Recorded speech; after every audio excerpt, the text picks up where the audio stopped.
In previous lecture we have studied formation of truth table. या ठिकाणी त्याच्यावरचे examples पाहण्याआधी आपल्याला statement pattern, logical equivalences, tautology, contradiction, contingency हे पॉईंट्स माहिती असणं आवश्यक आहे. Statement pattern, proper combination of statement letters and connectives is called a statement pattern. तर स्टेटमेंट लेटर्स तुम्हाला माहिती आहेत स्मॉल पी क्यू आरने डिनोट करतात आणि कनेक्टिव्स तुम्हाला माहिती आहेत अँड, ऑर, बट म्हणजे and, or, but, if, then, if and only if अशा प्रकारचे, नॉट अशा प्रकारचे कनेक्टिव्स. अँडसाठी आपण बट, एट हे अँडसाठी वापरतो. लक्षात येते. मग या ठिकाणी proper combination of statement letters and connectives is called a statement pattern. म्हणजेच P and Q, P implies Q वगैरे हे P implies Q, P and Q, negation P or Q are statement patterns. P and Q are prime components. Understand. The next point आहे logical equivalences. Two statement patterns म्हणजे अशा प्रकारचे statement patterns true दिलेले आहेत are set to be equivalent. त्या दिलेल्या to स्टेटमेंट्सना आपण equivalent केव्हा म्हणणार? If there truth tables are identical. Identicals means what? Same असायला पाहिजेत. If there truth tables are identical म्हणजे फॉर एक्झाम्पल जर पी इम्प्लाइज क्यू एक दिलेलं आहे आणि पी अँड क्यू पण दिलेलं आहे आणि हे इक्वल आहे तसं दाखवा म्हणून सांगितलेलं आहे. हे एक्झाम्पल अशा प्रकारचे टू स्टेटमेंट पॅटर्न्स दिलेले असणार आहेत आणि ते इक्विव्हॅलन्स आहेत हे प्रूव्ह करायला सांगितलेलं असणार आहे. त्यावेळेला तुम्ही त्यांचे ट्रूथ टेबल ड्रॉ करणार आणि ते आयडेंटिकल आले तर ते इक्विव्हॅलंट असतात असं आपण दाखवू शकतो. म्हणजे if there truth tables are identical then these statement patterns are called as a equivalent. या ठिकाणी जर ए आणि बी जर इक्विव्हॅलंट असतील तर ए इक्विव्हॅलंटचे हे 3 हॉरिझॉन्टल लाईन्स आहेत ना, ह्या इक्वल टूसाठी 2 असतात, इक्विव्हॅलंटसाठी 3 असतात. ए इक्विव्हॅलंट बी येणार. अशा पद्धतीने काय करत असतात? मॅथमॅटिकल फॉर्ममध्ये डिनोट करत असतात. त्यानंतर नेक्स्ट पॉईंट आहे टॉटॉलॉजी, कॉन्ट्रडिक्शन अँड कॉन्टिंजन्सी. तर हे एक्झाम्पल पाहिलं की तुम्हाला परफेक्ट होऊन जाईल.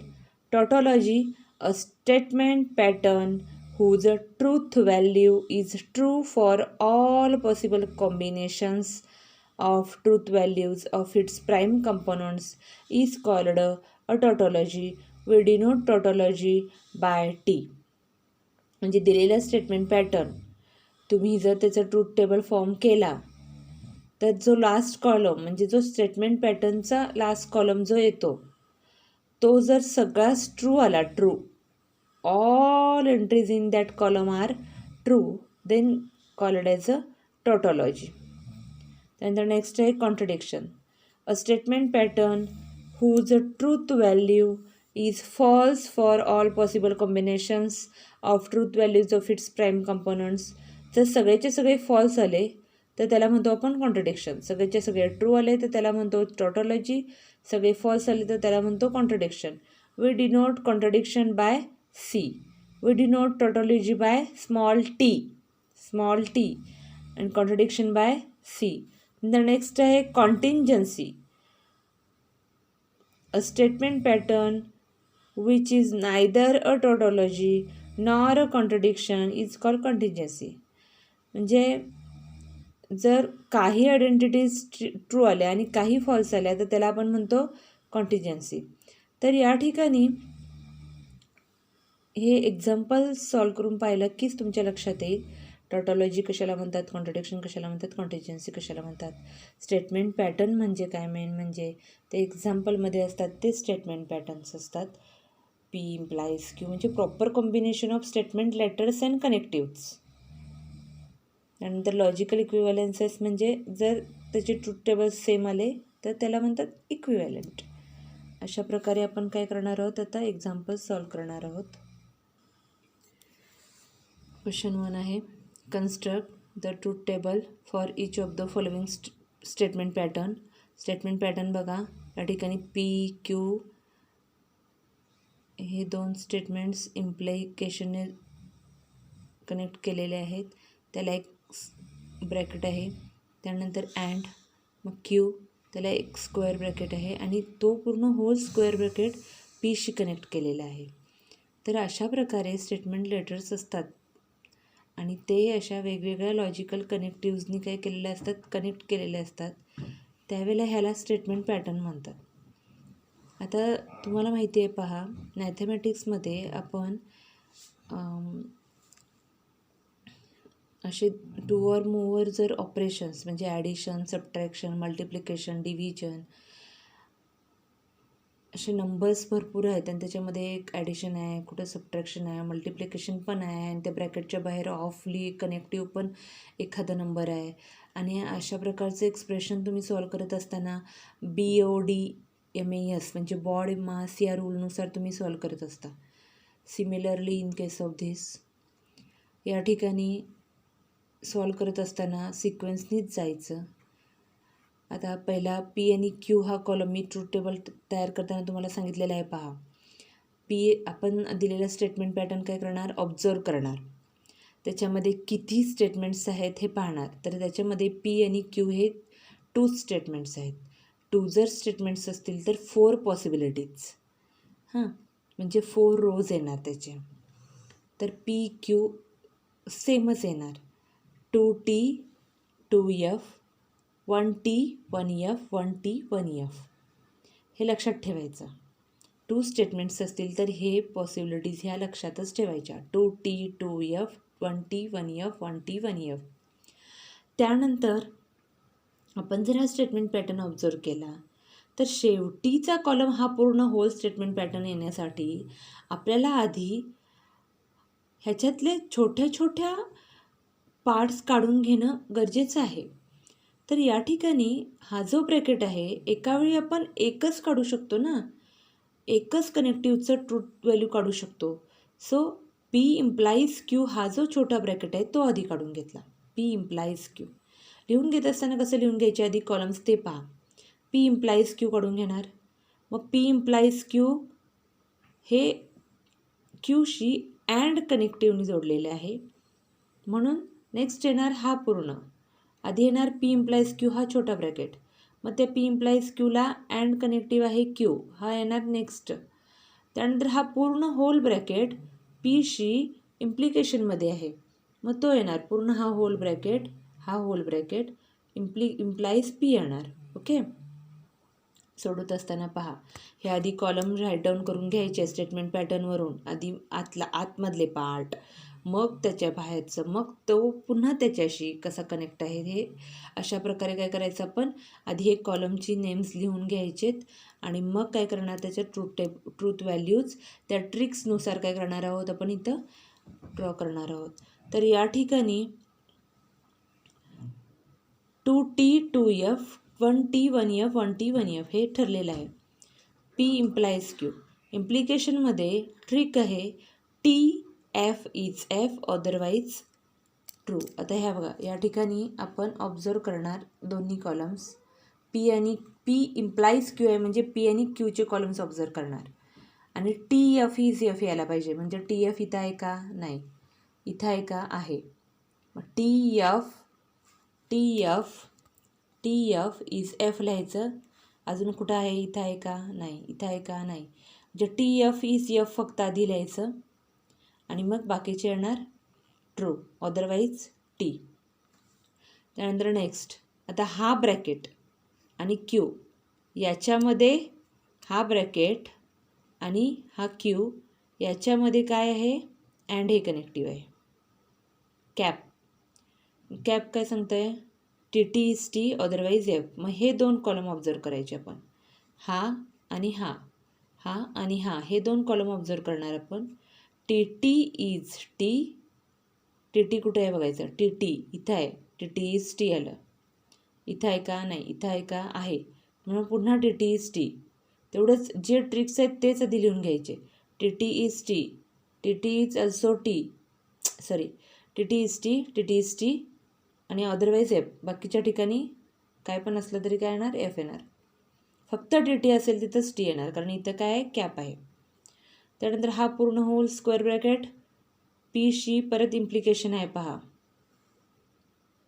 Implication sine. इम्प्लिकेशन असेल तर पुन्हा काय असते, T F is F. T F म्हणजे हा जो पहिला आहे ना, हा पहिला त्याच्यात टी पाहिजे आणि इम्प्लाईज नंतर काय असायला पाहिजे, एफ असायला पाहिजेत. T arrow F is F असते ना, मग या ठिकाणी काय येणार, पी इम्प्लाईज क्यू हा अँड क्यू हा होल ब्रॅकेट टी आणि हा पी एफ असायला पाहिजे. हा होल ब्रॅकेट ऑब्झर्व करायचा, होल ब्रॅकेट टी आणि हा इकडचा एफ असणारा ऑब्झर्व करायचा. असा इकडून बघताना टी एफ आहे का, नाही, टी टी आहे. हा इथं टी एफ आहे का, नाही, टी एफ आहे का, नाही, टी एफ आहे का,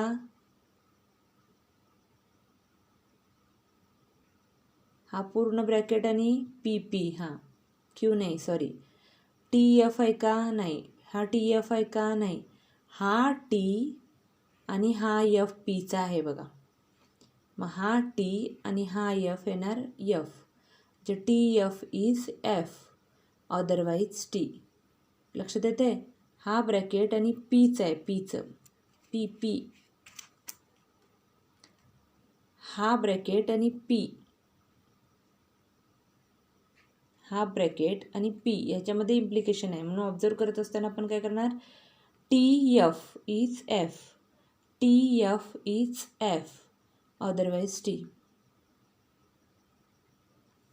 त्यानंतर नेक्स्ट हे एक कळलं की मग हे सेम त्याच पद्धतीनं सोडवायचं आहे. पी क्यू हे किचकट आहे, याला उशीर लागणार, पण उशीर लागला तरीसुद्धा समजून घ्यायला हवं. हे पी आणि क्यूचे कॉलम सेम येणार, T T F F, T F T F. नंतर क्यूचं निगेशन, टी असेल तर एफ, एफ असेल तर टी, टी असेल तर एफ, एफ असेल तर टी. मग आता आतमधला पार्ट हा आधी ब्रॅकेट काढून घेतला आहे पहा, पी अँड निगेशन क्यू. म्हणजे ऑब्झर्व करत असताना पी आणि निगेशन क्यू याच्यामध्ये अँड कनेक्टिव्ह. ऑब्झर्व करत असताना हे अँड असेल तर काय असते, टी टी इज टी. इथं येते बघा सेकंड रोला T T is T otherwise F. नंतर P implies Q, P implies क्यूमध्ये हा नेक्स्ट ब्रॅकेट काढला, पी इम्प्लाईज क्यू. तर पी इम्प्लाईज क्यू काय असते, T F is F, T F इथं सेकंड रोला आहे बघा, T F, T F is F otherwise T म्हणून बाकीचे टी येणार. त्यानंतर हा ब्रॅकेट आणि हा ब्रॅकेट ह्याच्यामध्ये डबल इम्प्लिकेशन आहे. डबल इम्प्लिकेशन काय सांगते, T T is T, F F is also T and otherwise F. कुठं आहे का बघा, टी टी इज टी, दोन्ही टी आहेत. कुठं टी टी, इथं टी आहे, नाही, इथं टी, इथं टी, इथं टी नाही, इथं एफ आहे, इथं एफ एफ आहे, एफ एफ आहे, एफ एफ आहे, नाही, कुठंच नाही. मग T T is T, F F is also T otherwise F, मग कुठंच तसं नाही आहे, म्हणून सगळे अदरवाईज एफ म्हणजे सगळे एफ येणार. अंडरस्टँड.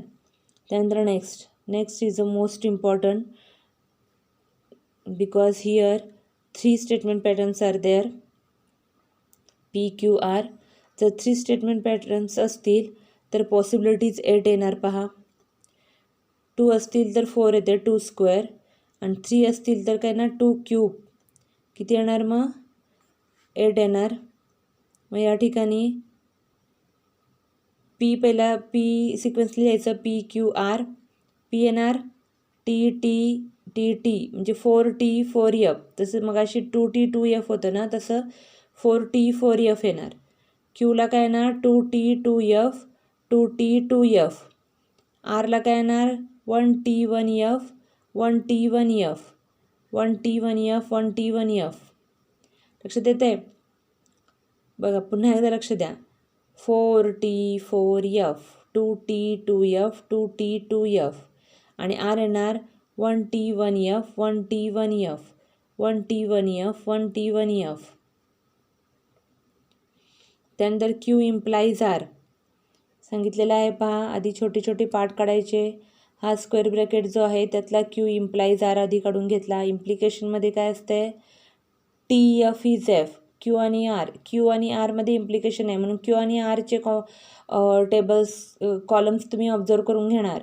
टी एफ कुठे आहे पाहायचं, टी एफ आहे का, नाही, इथं आहे T F. T F is F आधी लिहून घ्यायचं. आणि कुठं आहे टी एफ, इथं आहे का, इथं आहे का, इथं आहे. T F is F. म्हणजे फक्त इथं आणि इथं ह्या दोन ठिकाणीच टी एफ आहे. मग T F is F, T F is F आलं. अदरवाईज बाकीच्या सगळ्या ठिकाणी टी लिहून ठेवायचं. त्यानंतर P implies Q implies R, Q implies R हा कॉलम आणि हा पीचा कॉलम, क्यू इम्प्लाईज आर हा कॉलम आणि हा पीचा कॉलम काय करणार, ऑब्झर्व करणार. तर त्याच्यामध्ये पण इम्प्लिकेशनच आहे. मग टी एफ कुठे आहे पाहायचं आहे. इथं टी एफ आहे, नाही इथं आहे, इथं आहे. T F is F. पुन्हा आणि कुठं टी एफ आहे, कुठंच नाही, फक्त एकाच ठिकाणी टी एफ आहे. हा पीचा आणि क्यू या इम्प्लाईज आरचा कॉलम ऑब्झर्व केल्यानंतर P implies Q implies R काय येणार, टी एफ इज एफ इथं. मग बाकीचे काय सगळे येणार, टी येणार. त्यानंतर ह्याच्यामध्ये ह्या स्क्वेअर ब्रॅकेटमध्ये पाहायचं तर ह्याच्यातला हा छोटा राऊंड ब्रॅकेट बघायचा. P and Q, P and Q, P and Q काय सांगते, T T is T, T T is T, T T is T. आणखीन कुठं टी टी आहे, कुठंच नाही. इथं दोन ठिकाणी फक्त टी टी आहे. मग T T is T, otherwise F. त्यानंतर हा पूर्ण ब्रॅकेट आणि आर याच्यामध्ये इम्प्लिकेशन आहे. हा पूर्ण ब्रॅकेट आणि आर ऑब्झर्व करायचं. हा पूर्ण ब्रॅकेटचं पहिला आयडेंटिटी बघायची आणि मग ह्याची. तर इम्प्लिकेशनमध्ये टी एफ असते ना, मग ह्याचा टी आणि त्याचा एफ बघायचा. ह्याचा टी ह्याचा एफ आहे, नाही ह्याचा टी ह्याचा एफ आहे, म्हणून इथं टी एफ इज एफ येणार. आणखी कुठं बाकीचे इथं टी आणि इकडे एफ आहे तर कुठंच नाही, तर सगळे एफ पुढचे आहेत. त्यामुळं टी एफ इज एफ, हा ब्रॅकेट आणि R, T F is F एकच आलेला आहे बघा, बाकीचे सगळे टी. आता मुद्दाम मी हा कॉलम इथं मावत नाही, म्हणजे जागा त्याच्यासाठी पुरत नाही, म्हणून ह्या म्हणजे आता ह्या होल स्क्वेअर ब्रॅकेटमध्ये आणि ह्या स्क्वेअर ब्रॅकेटमध्ये डबल इम्प्लिकेशन आहे, म्हणून ह्या पूर्ण होल स्क्वेअर ब्रॅकेटला वर ए दिलं नाव आणि ह्या होल स्क्वेअर ब्रॅकेटला बी दिलं आणि ए आणि बीमध्ये डबल इम्प्लिकेशन आहे पहा, म्हणून इथं लास्ट कॉलम घेतला डबल इम्प्लिकेशन. मग डबल इम्प्लिकेशन ए आणि बीमध्ये आहे, मग ते दोन कॉलम काय करणार आपण, ऑब्झर्व करणार. तर डबल इम्प्लिकेशनमध्ये काय असते, T T is T, T T is T, T T is T आणि F F is also T, otherwise F.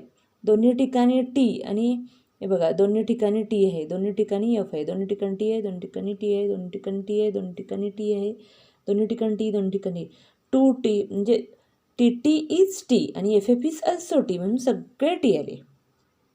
कळलं, हे आयडेंटिटीज काय आलेले आहेत, सगळे टी आलेले आहेत.